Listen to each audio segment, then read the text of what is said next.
வாழ்க வையகம், வாழ்க வையகம், வாழ்க வளமுடன். குரு வாழ்க, குருவே துணை.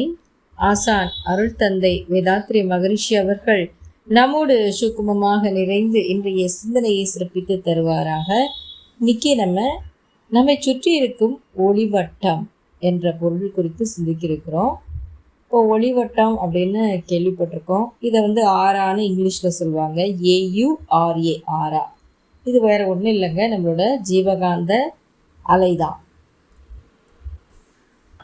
அந்த ஜீவகாந்தம் எந்த அளவுக்கு தூய்மையாக இருக்கோ, எந்த அளவுக்கு அழுத்தமாக இருக்கோ, அந்த அளவுக்கு நம்மை சுற்றி ஒளிவட்டம் இருக்குன்னு சுவாமிஜி சொல்கிறாங்க. இதை கிர்லியன் அப்படிங்கிறவர் ஒரு கேமரா கண்டுபிடிச்சார். அந்த கேமரா மூலமாக படம் பிடிச்சா அந்த ஒளிவட்டம் தெரியும்னு சொல்லுவாங்க. நம்மை சுற்றி மகிழ்ச்சியான அலை இருந்தால் அதுக்கு தகுந்த மாதிரி நிறத்தோடு காணப்படும். நம்மை சுற்றி ஒரு வருத்தமான அலையோ, ஒரு நோயுற்றோரோட உடம்புலேருந்து வெளிப்படும் அலையோ வித்தியாசமாக இருக்கும். இப்படி ஒவ்வொன்றையும் இனம் பிரித்து காட்டும் அந்த கேமரான்னு சொல்லி நம்ம படிச்சிருக்கிறோம், கேள்விப்பட்டிருக்கிறோம். இப்போ மகரிஷி இதை பற்றி என்ன சொல்கிறாங்க அப்படின்னு பார்ப்போம். ஒவ்வொரு மனுஷங்களை சுற்றியும் ஒரு ஒளிவட்டம் இருக்குங்க. நம்ம பக்கத்தில் யாராவது உட்கார்ந்தாலோ சில நேரம் நம்ம மனசு ரொம்ப சந்தோஷமாக இருக்கும். இன்னும் வேறு சிலர் யாராவது உட்கார்ந்தா நமக்கு ஒரு சோர்வு வந்துடும். இது ஏன் அப்படின்னா, இது அவங்க சுற்றி இருக்கிற அந்த அலை தான். இப்போது புத்தரை சுற்றி பல அடி தூரம் அந்த ஒளிவட்டம் இருக்கும்னு சொல்லுவாங்க. இப்போ கடவுள் படங்களெல்லாம் பார்த்துருப்போம். அவங்க தலையை சுற்றி அப்படி இல்லைன்னா உடம்பை சுற்றி டோட்டலாக கவர் பண்ண மாதிரி ஒளிவட்டம் அந்த ஜோதி மாதிரி வரைஞ்சிருப்பாங்க. இப்போ நம்மளுடைய ஒளிவட்ட அளவை அளக்க இப்போது கருவிகள் வந்திருக்கு. இப்போ கிர்லியன் கேமரா பற்றி சொன்னோம்.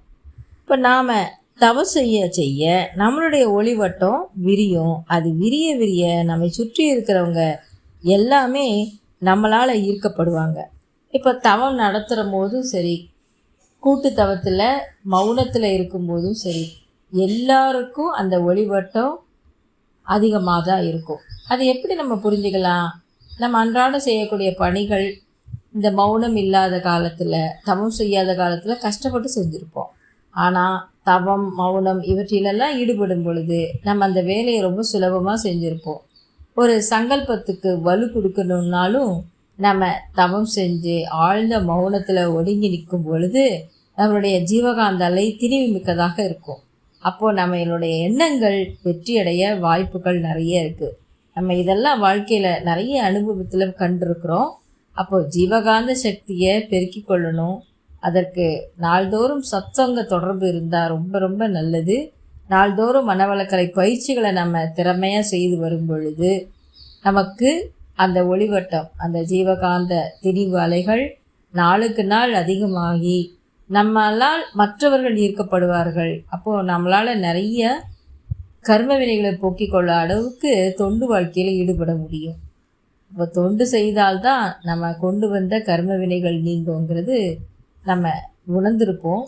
இப்போ நாள்தோறும் நம்மளோட ஜீவகாந்த சக்தியை பெருக்கிக் கொள்வோம் என்று கூறி இத்துடன் இந்த சிந்தனையை நிறைவு செய்கின்றேன். நன்றி. வாழ்க வளமுடன்.